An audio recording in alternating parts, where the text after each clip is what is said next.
Hi guys, welcome back to my channel. Thank you so much for stopping by if you're new, and welcome back if you're already a subscriber. Today we are going to go through the makeup items that I regret purchasing. Now there are going to be some OG really popular ones in here. There's nothing wrong with these products, I just don't think they work for me. So these are kind of products that go into my kit, or they're just formulas that I don't like. Like for example, I'm not really a creams person, regardless of how popular it is right now. I'm not really a creams person. So you might find some things in here that are more creams based, just because that formula doesn't work for me and it takes too long for me to work with, and I don't have that kind of time these days. So please don't take offense if anything in this video is your personal favorite. It's just how the cookie crumbles, I guess. So before we get into the video, do not forget to subscribe to my channel. I upload once a week on a Saturday at 6 AM Melbourne time. So if you're interested in my content, please don't forget to subscribe. It means the absolute world to me. My goal is to reach 2,000 subscribers by the end of the year. So we have about 500-ish to go, and it would mean the world to me if you subscribed. So let's just stop babbling and get straight into the video. So first up, now like I said, these are just things that don't work for me. They're not necessarily like the worst things in the world. They're just, I really wish I didn't spend my money on this, because there is so many other incredible things that I could have spent my money on, and now I'm stuck with these. So I'm trying to stop you from wasting your money on these items as well. So the first one here is by Iconic London. It's the Prep Set and Glow. Now these were so popular for a while there because of the glow and stuff that's in there. Look, it looks stunning. It looks absolutely beautiful, beautiful packaging, but to be quite honest with you, I have never used this. And do you know why? Because of the glitter. The glitter just puts me off. I don't want to put that on my face.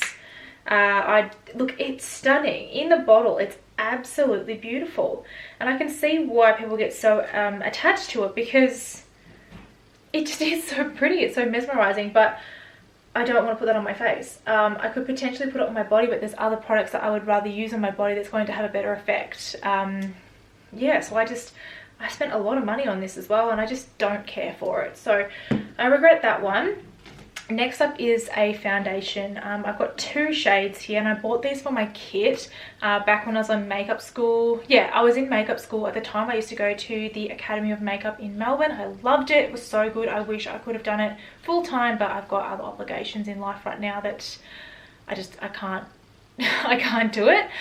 So they recommended to still stick with the tried and true MAC brand, and then when I went down there, the consultant she suggested these for mature skin, for more hydrating purposes, and so I bought them. And it's the MAC Studio Sculpt Foundation with SPF 15. So I have two here. Oh, that's kind of blowing out. But I have NW15 and NC20. These colors can work for me. So NW15 is still too dark. At the moment, I'm an NC like 10. I'm very, very fair. I have decided to kind of give my fake tan a bit of a boot for a while, just because I just can't be bothered. Quite frankly, if there's one thing this whole pandemic's taught me, is that if you can't be bothered doing something, don't do it. It's just extra stress for no reason. So that's why neither of these would work for me. NC20 would normally work for me just fine, but these I have literally used once, and I think it was the NW15 that I used, and I used it on a client once. I don't like the coverage. It is a light coverage. It's not full coverage, which is what I prefer at the moment. The NC10 that I have on my face is the Studio Fix Fluid. Oldie but a goodie, like people know. It does make me break out, but it's the only shade that matches me right now, because everything else is my fake tan shades. But just in terms of formula, I don't like these ones. The packaging is better because it is plastic and it's squeezy, but for me personally, I just wish that I didn't buy them. There are other foundations out there that I love more than that one, and I think they were like $40 each. Like, they weren't cheap. So there's like nearly $100 in just these two little products here. I'm pretty sure this was $50. There's about $150-ish already that I could have used. Like, that's like my grocery bill for the week. So let's not think like that. Next up is a powder, and it's kind of gone everywhere, but this is the Fenty Beauty Pro Filter Instant Retouch Setting Powder in the shade Lavender. So it's like a purpley color, and I got this purely because Jaclyn Hill had it in her everyday makeup drawer when she uploaded a video like years ago it's like her bedroom or something like that. She was doing a bedroom tour and she was just talking about her everyday makeup drawer. This was in there and she was raving about it. So you better believe I jumped online and I bought it straight away. Like, if Jacqueline Hill's talking about it, I want it. I've never used it. Like, I think I've used it maybe once on an extremely fair client. So it may potentially work for me now, but it's literally got hints of purple in there. Like, I've just opened it and it's gone everywhere. But, oh, it's gone everywhere. I've never used it on myself. I know this formula is good because I have got the butter shade. I think that's what it's called. Love it. Beautiful formula, just the color is off. So it sits in my kit, but at the same time, like, normally when I'm doing bridal makeup and stuff like that, the client is tanned. They've done a fake tan of some kind, so that's a bit too bright. So it might, like I said, work on me now because I'm not fake tanning, but prior to now, no, didn't really have a place. Keeping with loose powders, I have two here by Inglot. These are the Sprinkling Dust Face, Eyes, Body powders. These weren't cheap. These were when loose highlighters were all the rage, like the Anastasia Beverly Hills one was out, like the So Hollywood redo or whatever it was. These came out. I thought these were slightly better in terms of performance. I don't know if you can see, but it is chunky, all chunky up in there, and I just don't have the heart to get rid of them. They are too much. Like, I love a good highlighter. These are too much. I just can't get rid of them because they're so expensive, and like, Inglot is kind of hard to get in Australia, like if you're from overseas, and Inglot is really accessible in the UK, especially Ireland, England and Scotland.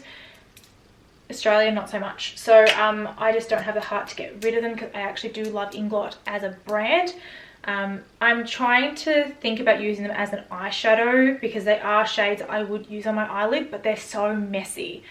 And that's part of the reason why I don't gravitate towards them and regret buying them, is because they are so messy. Like, and they were not cheap. I don't know how much they were. I don't even know if they still sell them. Moving on to the next one, the Cover FX Custom Enhancer Drops in the shade Moonlight. I think I've used these on my face literally once. It's still liquidy. I remember somebody was complaining about how crusty these go in like 5 minutes.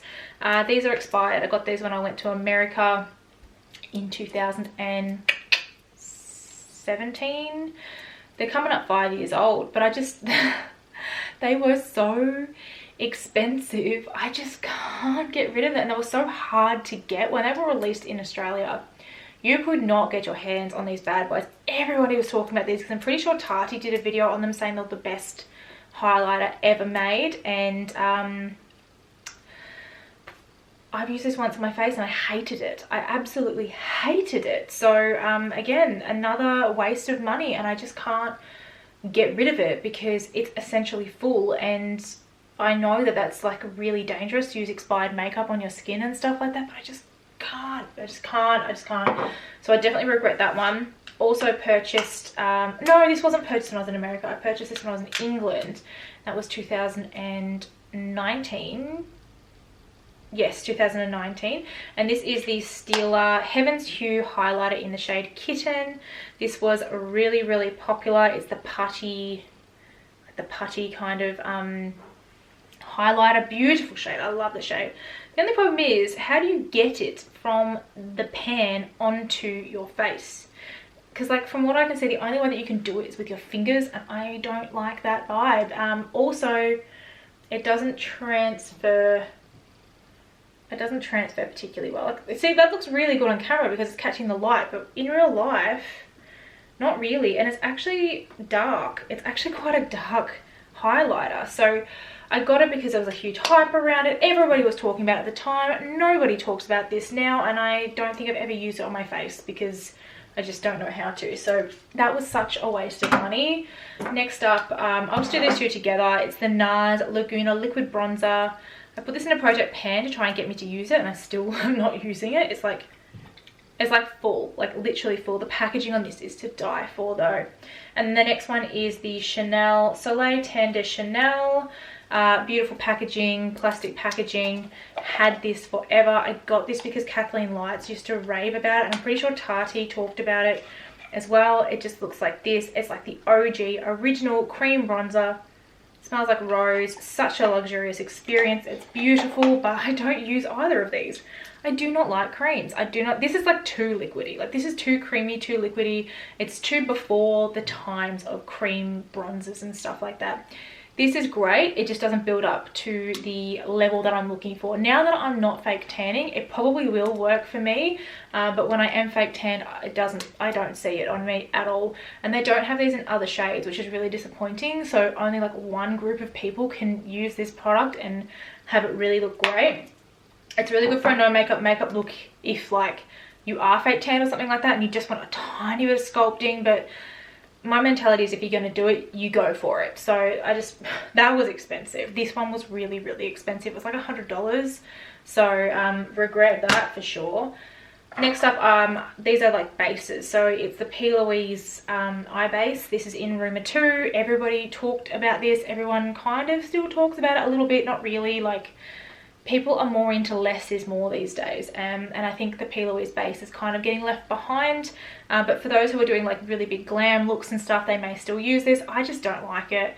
It creases up in my eyelids. Like, I've got hooded eyes, and like even when I set them with powder on top of this, which you're not supposed to do, it still sits in my lines and stuff like that in my eyelid, because eyes are meant to open and close, and it just doesn't work for my eye shape. So I regret that one. Next up is the Becca Under Eye Brightening Corrector. I got this because it was mentioned again in my makeup school. This is great for clients, which, look, it has been used on clients for people who do have dark circles. I just don't have dark circles. So this literally goes in my kit and is used for a very specific client. And that is it. There is nowhere else for this to belong. So I regret purchasing this, but at the same time, Becca is going out of business. I'm not quite sure if they're already out of business. I can't remember. But I'm glad I got this because I get to hold on to like a bit of Becca, because I absolutely love Becca. I thought Becca was a landmark brand, and now it's not going to be with us. So now the next couple of items are a bit controversial. I've already talked about this brand once, and it's Fenty Beauty. This is the Fenty Beauty Gloss Bomb in the shade Fussy. Now, it's not the formula. It's none of that. It is literally the color. The color doesn't work for me. It's really, really pink. It has a lot of glitter and stuff in there. It's just not my vibe. The formula is stunning. Beautiful formula. Just not the shade. So I don't really use this. I have decluttered my other one. When I say decluttered, I gave it to my cousin because she loved it. It was in Fenty Glow, but I liked this one better, but I still don't like it. So I regret buying that one. Now these are the Charlotte Tilbury lipsticks. I have two of the retro mattes. Is that what they're called? I don't know. I have two mattes and I have one of her more creamy formula. So I have here Pillow Talk, Very Victoria, and Penelope Pink. I know that she's really popular for Pillow Talk. I just don't like this formula. The packaging is beautiful, and that's basically the reason why I've kept them. The colors don't work for my skin tone. It just doesn't work for me. I don't like that I can't get a sharp application with these. They're like almost too creamy. I don't really know how to explain it. There's something about this formula I just don't like. Like, her lipstick formulas are just not for me. Her face formula, her powders, her like concealers and liquid applications, like her cream shadows and stuff, love. Just don't love this. I just don't know what it is. I just don't love these, and that's all I'm going to say about it, because I don't want to upset anyone, because Charlotte Tilbury is one of my favourite brands ever. I just don't like her lipsticks, unfortunately. It's a bit of a shame, but you never know, she might change her formula one day. But now moving on to eyeshadow palettes. First one, the Tarte Pro. I regret purchasing this. It's too big, it's too bulky for my liking. It does have some nice, I'm going to blind you, it does have some nice shades in there. I don't really use these at all. I don't mind the mattes as well. They are pretty. They're just exceptionally dry. So I was trying to use this a lot when I was going to Melbourne for my previous job, and I will continue to use them because I was actually quite happy with the eye looks that was coming out of it when I was doing my makeup on the train and stuff each morning for that job. I just yeah, I just regret purchasing it. I got it because of the hype. I literally purchased it when that whole Trip In with Tarte thing was like huge, and they literally went there for this and then the Glow palette, and I don't know. I used to be such a sucker for like influencer marketing. Like it just, if somebody said to buy something, I was like, I'm there. Like don't even second guess it, I'm there. But now I just, there are other things in life that you've got to prioritize. Now the last two are by the same brand. This again is another one of my favorite brands. I just regret these two palette purchases, which I think are her most recent two. I'm not sure, don't quote me on that. In terms of her bigger ones, this is the Huda Beauty Mercury Retrograde. Kills me because Babs Beauty says that this is one of her favorite products. I just do not use it. I purchased this because I am a sucker for the packaging, and I do think that the color story is beautiful. It's just not what I would gravitate towards as a everyday user now with like my job and stuff like that. This is not me. This is not my vibe. This is not what I go for. So I definitely regret that one. The next one I regret is the Huda Beauty Naughty Nudes. I love the look of this palette. I think this packaging is everything. I think that the color story in here is everything. This was the first palette that I had seen in a really long time that got me excited. And I think it's because there was so many variations of formula in here. You had your shimmers, you had your mattes, you had your marble tones, you had the slippery, which was like a Vaseline kind of thing that's in there. But I didn't have a lot of these formulas from Huda, so I was actually super excited to get my hands on this. And then when I actually look at the color story itself, there's maybe 5 shades in here that I would actually use. I do not like dark shades on my lid. It doesn't work for my eye shape. I need a bright color. I would basically, let's just go through it. I would not use, yes, too dark, yes, maybe, yes, possibly as an eyeliner, yes, no, yes, no. So maybe half of the palette would actually be what I would use. So when you're paying $100 to $120 for these kinds of palettes from Huda, 50% of the palette use is not good enough. You should be looking at individual eyeshadows if that's going to be the case, which is what I'm going to eventually do. Once I have really consolidated my collection right down to what I want it to be, I do plan on looking at like Makeup Geek or something like that, or even MAC, and consolidating down to just individual eyeshadows that I know that I'm going to use every single day, and then that's it. That's all I'm going to go for, because this right here that we've talked about today, all of this makeup, that is a lot of money. There's, like, these palettes are at least $100 each. You've got $300 here, $400 here, possibly $450, $460, or sorry, $500. I think you've got about I reckon you've got about $700 worth of makeup here that I regret purchasing. $700, like that is a lot of money. That's basically one of my repayments for my house. In terms of like my fortnightly repayments, that's one of those. Like seriously, that's a lot to waste your money on, and it hurts me. But I've also done a lot of reevaluation of my life based off that. So if you liked this video, I'm gonna wrap it up here. Do not forget to subscribe to my channel, because I will have some more makeup orientated videos coming your way. I am kind of doing a lot on my channel at the moment in terms of makeup and also commentary, so definitely make sure you are subscribed if you're interested in that kind of stuff. And I hope you have a lovely rest of your day. I will have 2 more videos at the end of this one for you to watch if you would like to keep looking at different stuff on my channel, which would be great. And I hope you have a lovely day, and I will see you on my next video. Thanks guys, bye.